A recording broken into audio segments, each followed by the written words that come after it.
Saudara-saudari yang terkasih dalam Tuhan, dalam kunjungannya kepada Elizabeth, Maria membawa satu peristiwa yang sangat mengagumkan. Maria hadir di tengah keluarga Elizabeth dan Zakaria, dan kita dengar dalam Injil hari ini, Elizabeth itu penuh dengan Roh Kudus.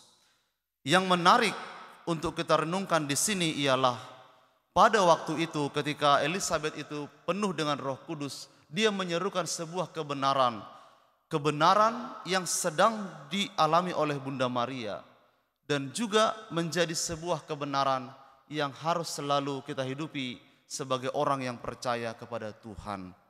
Kebenaran itu ialah berbahagialah dia yang telah percaya, sebab firman yang disampaikan kepadanya akan terlaksana.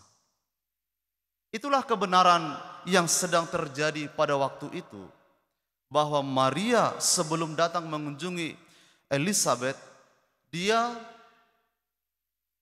mau percaya kepada firman Tuhan yang dibawa oleh Roh Kudus.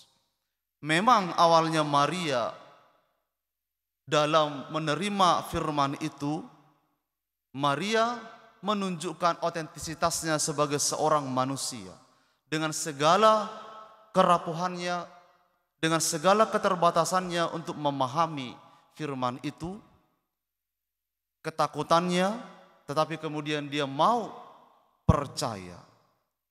Sampai kemudian Maria memutuskan untuk percaya pada Tuhan, dan dia dapat menerimanya dengan sepenuh hati. Bukan lagi kehendaknya dia yang terjadi, tapi kehendak Tuhan. Dan Maria sungguh-sungguh menyadari itu bukan karena dianya, tetapi karena dia sungguh-sungguh merendahkan dirinya di hadapan Tuhan, menyadari kehambaannya, aku ini hamba Tuhan, maka terjadilah kehendak Tuhan itu di dalam dirinya. Saudara-saudari yang terkasih, kiranya itulah juga yang menjadi keputusan kita sehari-hari yang mau kita bawa, bahwa kita dipanggil oleh Tuhan untuk menjadikan diri kita ini orang yang percaya pada firman Tuhan.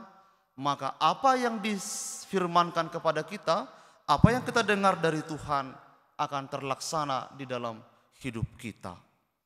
Dalam kebenaran ini, kekhawatiran dan ketakutan itu dapat kita lampaui.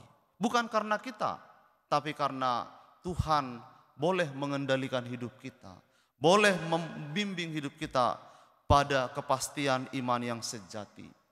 Roh Kudus itulah pengendali sesungguhnya di dalam hidup kita, yang dapat memberi kita pencerahan, yang dapat menuntun pikiran dan hati kita ini bukan pada ketidakpastian, tetapi pada kepastian yang sejati, berjalan dalam terang iman.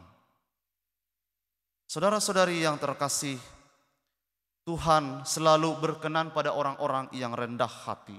Tuhan selalu berkenan pada orang-orang yang mau merendahkan dirinya, bukan orang-orang yang angkuh, bukan orang-orang yang congkak hatinya. Maka semoga kita sekalian boleh berjalan terus-menerus dalam semangat kerendahan hati. Mari kita menghambakan diri pada Tuhan, agar apa yang Tuhan sabdakan pada kita dapat terlaksana.